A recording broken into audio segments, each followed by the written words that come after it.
Dear students, हमारा next question हमसे drift velocity से रिलेटेड पूछता है और कहता है calculate the drift velocity if current and area of a conductor becomes double.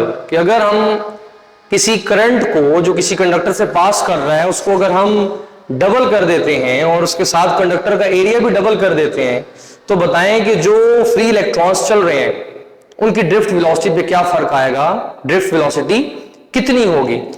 तो स्टूडेंट्स, सबसे पहले तो यहां एक बात जो समझने वाली है, जानने वाली है, हमें एक रिलेशन का पता होना बहुत जरूरी है कि जो ड्रिफ्ट वेलोसिटी बेसिकली ये डिपेंड कर रही होती है करंट डेंसिटी पे।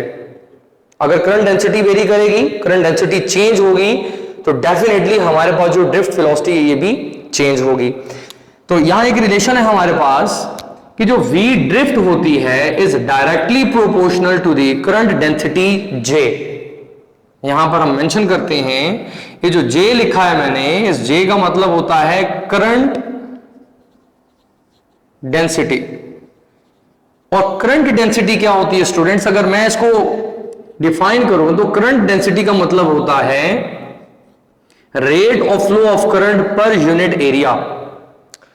Unit area of any conductor से कितना करंट गुजर रहा है, that flow of current through the unit area is known as the current density J।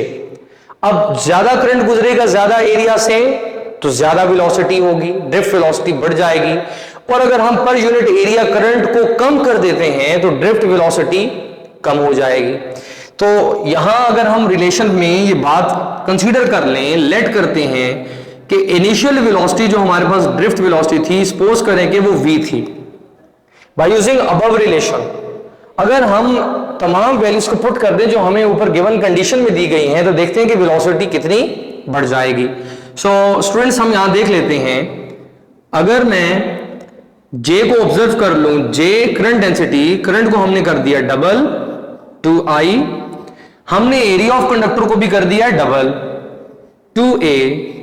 ये 2 से कैंसल हो जाएगा, हमारे पास एक्सप्रेशन वापस आ जाएगा J equals to I over A।